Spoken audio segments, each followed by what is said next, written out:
여러분, 오늘의 심층 탐구에 오신 것을 환영합니다. 평소에 우리가 고대 전쟁이라는 단어를 들으면 어떤 이미지가 떠오르시나요? 아마 무자비한 칼부림이는 혼돈, 또 눈에 보이는 모든 것을 파괴하는 약탈 같은 것들이 떠오르시겠죠? 맞아요. 그런데 오늘 우리가 파헤쳐볼 자료들을 보면 그 통념이 완전히 깨지실지도 모릅니다. 네, 정말 반전이 있는 텍스트죠. 오늘 살펴볼 텍스트는 고대 문헌이자 종교적 기록인 신명기 20장인데요.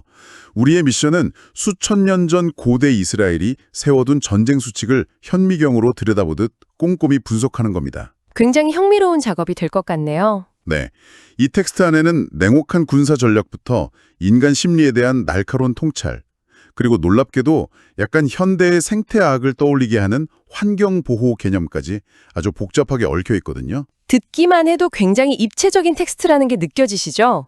그런데 본격적인 이야기에 들어가기에 앞서 청취자 여러분께 한 가지 짚고 넘어가야 할 부분이 있습니다.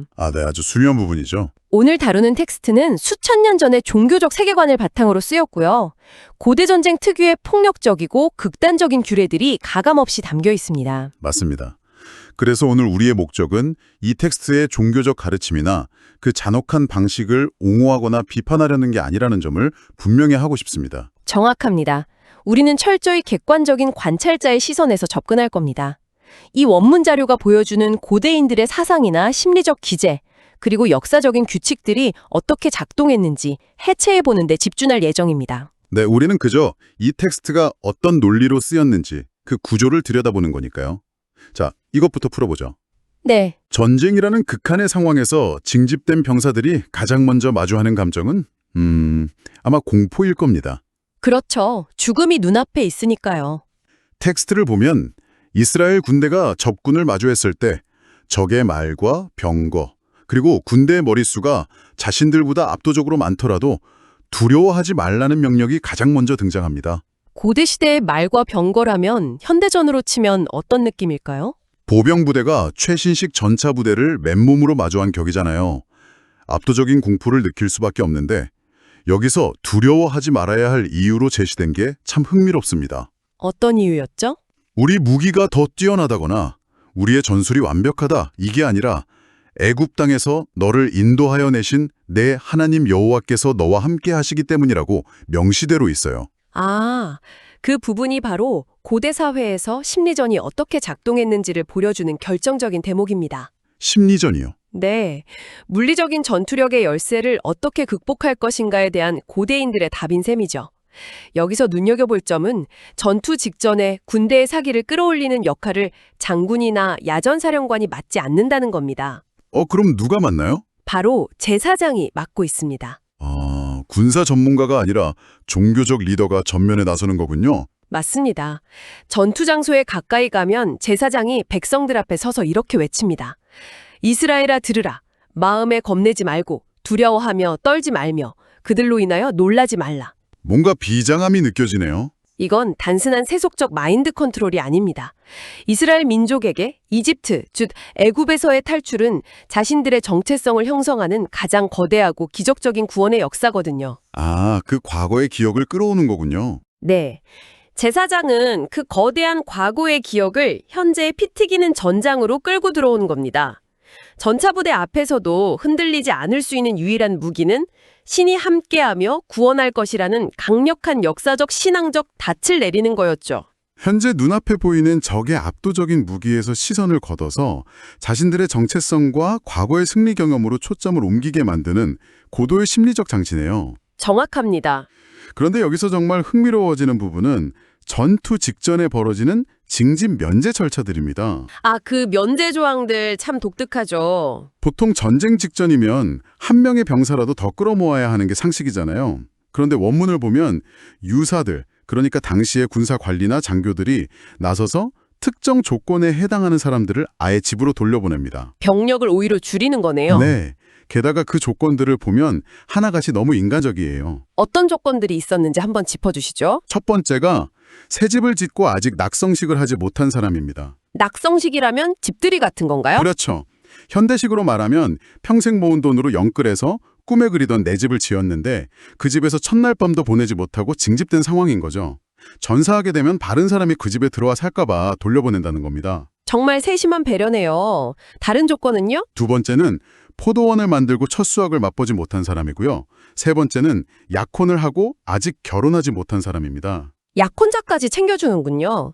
네, 전투가 코앞인데 개인의 재산권이나 행복추구권 같은 지극히 사적인 미련들을 배려해서 부대에서 빼준다는 게 일반적인 군사상식으로는 선뜻 이해가 안 가거든요. 겉으로만 보면 굉장히 자비롭고 개인의 인권을 존중하는 현대적인 제도처럼 보일 수 있습니다. 하지만 이것을 더 큰 맥락과 연결해보면 이 면제 조항들의 진짜 목적이 드러납니다. 진짜 목적이 따로 있나요? 결론부터 말하자면 이건 개인을 위한 것이라기보다 군에 대해 전체의 사기와 전투력 유지를 위한 고도의 군사 전략입니다. 이 본질을 가장 날카롭게 보여주는 게 바로 네 번째 면제 조건이거든요. 아, 그 네 번째 조건. 두려워서 마음에 겁내는 자를 돌려보내는 그 조항이군요. 맞습니다. 원문을 보면 두려움에 떠는 자를 집으로 돌려보내는 이유가 아주 명확하게 기록되어 있습니다. 뭐라고 되어 있죠? 그 형제들의 마음도 그의 마음과 같이 떨어질까 하노라. 고대인들은 공포라는 감정이 가진 전염성을 정확히 꿰뚫어 본답니다. 아, 마치 바이러스처럼 번진다는 거네요. 네, 현대 스포츠 심리학이나 기업의 위기 관리에서도 자주 언급되는 현상이잖아요. 맞아요. 팀원 한 명이 패닉에 빠지면 그 불안감이 순식간에 팀 전체를 붕괴시키는 것처럼요. 새 집에 둔 미련, 약혼녀에 대한 걱정, 혹은 죽음에 대한 단순한 공포, 이런 것들을 품고 있는 병사는 전장에 온전히 집중할 수 없는 거군요. 그렇죠.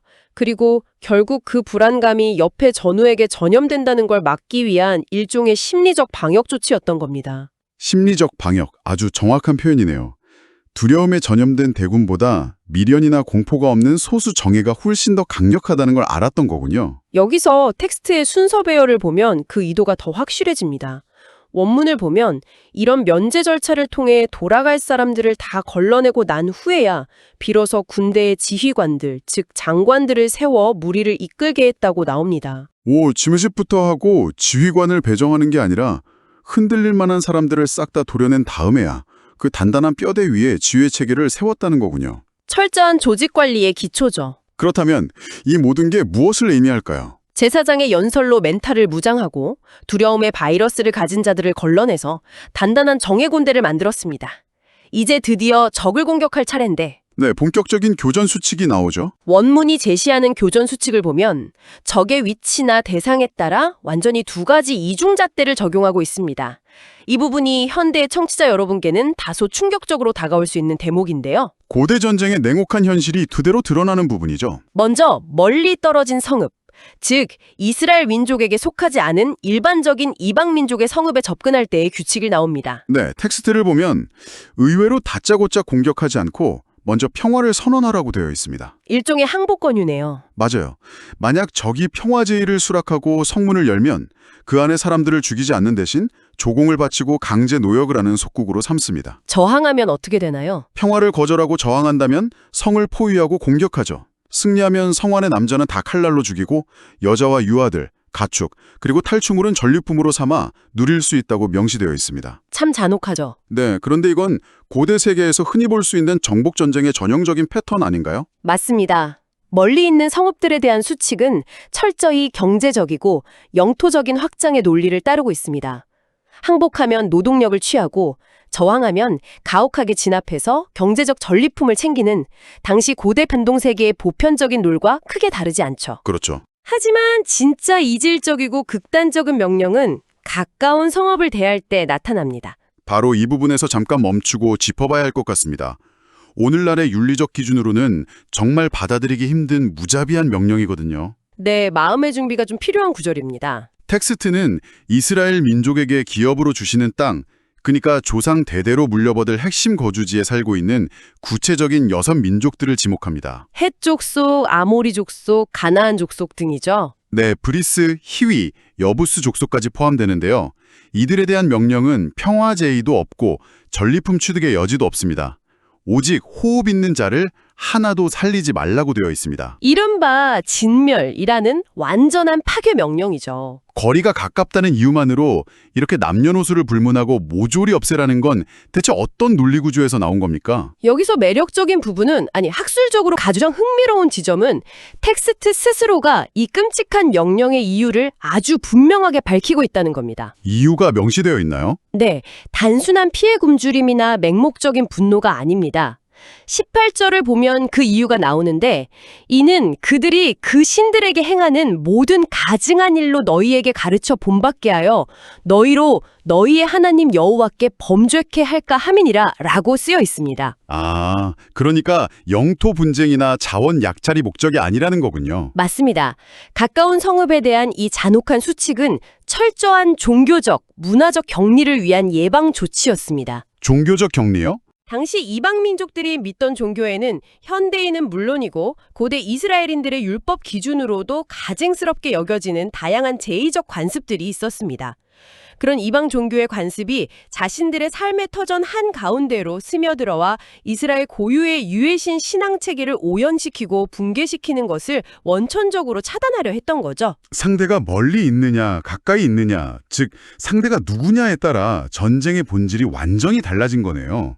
먼 적에게는 정치적 굴복과 경제적 이득을 원했지만 나와 일상을 공유해야 할 물리적 거리 내에 있는 타종교 민족과는 공존 자체를 거부한 셈입니다. 네, 텍스트가 묘사하는 그 시대의 종교적 논리 자체는 아주 치밀하게 짜여 있다는 걸 알 수 있습니다. 자, 그런데 이렇게 살벌하고 자비 없는 고대 전쟁의 룰을 쭉 따라가다 보면 문서 말미에 전혀 예상치 못한 아주 낯선 지시사항이 하나 툭 튀어나옵니다. 저는 이 부분을 읽고 정말 머리를 한 대 맞은 것 같았거든요. 아마 성읍을 에워싸고 공격할 때 나무를 베지 말라는 그 구절을 말씀하시는 거겠죠? 맞습니다. 목숨이 오가는 공성전 상황입니다. 보통 성을 포위하면 밖에서 들어가는 식량이나 자원을 끊어버리고 주변을 싹 다 불태우는 초토화 작전이 기본이잖아요. 전쟁의 가장 기초적인 전술이죠. 그런데 텍스트는 성 주변의 나무, 특히 열매를 맺는 과일나무에 도끼를 대지 말라고 명령합니다. 그 이유가 두 가지 나오는데 첫 번째는 꽤 실용적이에요. 그것이 너희의 먹을 것이 되기 때문이라는 거죠? 네, 어차피 이기면 우리가 차지할 땅인데 왜 스스로 미래의 식량 자원을 파괴하냐는 현실적인 계산이죠. 하지만 제가 놀란 건 두 번째 이유입니다. 원문의 표현이 정말 기가 막히죠. 네, 밭의 수목이 사람이냐? 너희가 어찌 그것을 애워싸겠느냐? 이 혼돈의 전쟁통에 갑자기 이런 시적이고 철학적인 질문이 던져진 겁니다. 그 구절은 정말 이 고대 문헌이 가진 깊이를 보여주는 백미입니다. 전쟁이라는 건 기본적으로 적과 나를 구분하고 적에 속한 모든 것을 파괴의 대상으로 삼는 극단적인 상황이잖아요. 전부 불태우는 게 일반적이죠. 그런데 이 텍스트는 파괴가 난무하는 그 한가운데서 인간과 자연을 명확히 분리하고 있습니다. 나무는 창칼을 들고 이스라엘 군대와 싸우는 적군이 아니라는 선언인 거죠. 자연을 전쟁의 당사자에서 완전히 배제시킨 겁니다. 생각해보면 인류 역사상 전쟁터에서 자연환경을 보호해야 한다는 개념이 등장한 건 비교적 최근의 일인데 수천 년 전 텍스트에 이미 그런 통찰이 담겨 있었다는 게 참 인상 깊습니다. 더 재미있는 건 맹목적인 자연 보호에만 머물지 않는다는 점입니다.